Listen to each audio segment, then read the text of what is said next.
Hello everyone, welcome back to my channel butter. দেশি মুরগি পছন্দ করেন না এমন মানুষ খুঁজে পাওয়া মুশকিল। আমি জানি দেশি মুরগি কম বেশি সবাই রান্না করতে পারেন, তবে কিভাবে কম সময়ে সহজভাবে দেশি মুরগির ঝোল করতে হয় তাই আজ আমি আপনাদের সাথে শেয়ার করব। শুরুতেই 2 টেবিল চামচ সর্ষের তেল দিয়ে দিচ্ছি আর 1 টেবিল চামচ সয়াবিন তেল, একটা তেজপাতা ছিঁড়ে দিয়ে দিলাম। এখন গোটা গরম মশলা দিয়ে হালকা ভেজে নেব।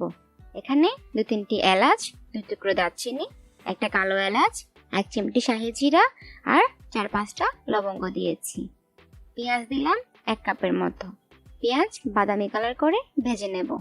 এরপর 1 টেবিল চামচ আদা বাটা, 2 চা চামচ রসুন বাটা, আধা চা চামচ হলুদ গুঁড়ো দিয়ে দিলাম।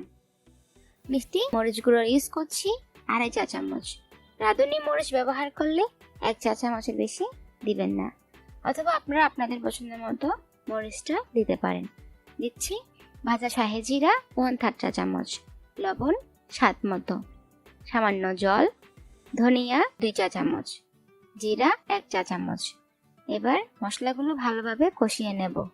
কষাতে আমার 5 থেকে 6 মিনিট সময় লেগেছে। কষানোর সময় মাঝে মাঝে সামান্য গরম জল দিবেন, না হয় মশলা তলায় লেগে যাবে। চুলোর আঁচ মিডিয়ামে রাখবেন। আমি এই দেশি মুরগির রেসিপিটা মশলা কষিয়ে রান্না করছি, যাতে মেরিনেশনের এক্সট্রা টাইমটা না লাগে আর কম সময়ের মধ্যে সুস্বাদু দেশি মুরগির ঝোল আপনাদের সাথে শেয়ার করতে পারি। তবে আপনারা চাইলে সব মশলা তেল একসাথে মাখিয়ে 1 ঘন্টা বা যদি হাতে সময় থাকে তাহলে 2 ঘন্টা মেরিনেশনে রাখতে পারেন। পরে প্রেসার কুকারে মাংস এবং পরিমাণ মতো জল দিয়ে রান্নাটা করবেন। আমাদের কষানো হয়ে গেছে। এখানে 900 গ্রাম চিকেন আছে। এবার চিকেনটাকেও সামান্য কষিয়ে নেব 4 থেকে 5 মিনিটের মতো। চুলোর আঁচ কিন্তু লো টু মিডিয়ামে রাখবো। সর্ষের তেলের একটা ঝাঁজ থাকে, যেটা সবাই পছন্দ করে না, স্পেশালি বাচ্চারা। তাই 1 টেবিল চামচ সয়াবিন তেল মিক্স করে দিয়েছি। 2 চা চামচ ঘি দিয়ে দিলাম। ঘিয়ের ফ্লেভারের কথা নতুন করে কিছু বলার নেই, তবে দেশি মুরগিতে দেশি ঘি না দিলে কি হয় বলুন? আমি এখানে ইলেকট্রিক প্রেসার কুকারটা ইউজ করছি। অনেকে ইনস্ট্যান্ট পটও বলে, তবে নর্মাল প্রেসার কুকার বা চুলায়ও আপনি এই রেসিপিটা করতে পারেন। দেশি মুরগি কাঠের চুলায় রান্না করলে সবচেয়ে বেশি স্বাদ আসে, কিন্তু এখন মানুষজন স্বাদে কম্প্রোমাইজ করলেও টাইমে কম্প্রোমাইজ করতে পারে না, চাইলেও পারে না।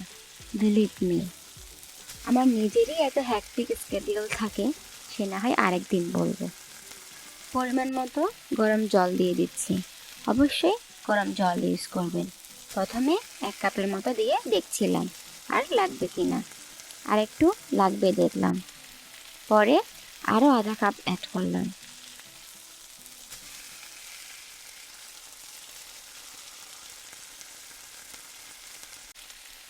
এক টেবিল চামচ টক দই দিচ্ছি। না থাকলে একটা টমেটো ব্লেন্ড করে দিয়ে দিবেন। আমাদের উদ্দেশ্য সামান্য টকের ফ্লেভার অ্যাড করা, এতে চিকেন সফট হবে আর গ্রেভির টেস্টটা ব্যালেন্স হবে। দিচ্ছি গরম মশলা আধা চা চামচ। ইলেকট্রিক প্রেসার কুকার হলে 20 থেকে 25 মিনিট টাইম সেট করবেন। নর্মাল চুলার প্রেসার কুকার হলে 3 থেকে 4 সিটি দিলে নামিয়ে নেবেন। তবে এখানেও একটা বিষয় আছে, অনেকেই বড় দেশি মুরগি বা মোরগ রান্না করবেন, মানে 1.5 কেজি ওজনের বেশি হলে টাইমটা আরেকটু বাড়িয়ে রান্না করবেন।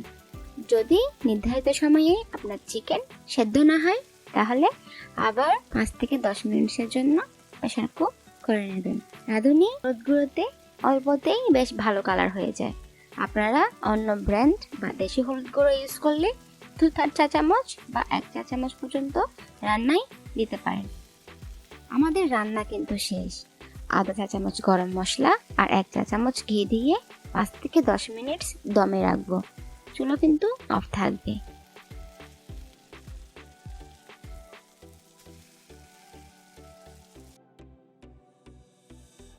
এই রেসিপি ভাত, রুটি, পরোটা বা লুচি সবকিছুর সাথেই আপনি সার্ভ করতে পারবেন। আশা করছি আপনাদের এই রেসিপি অনেক ভালো লেগেছে। সবাই ভালো থাকবেন বাটারের সাথে। Thank you.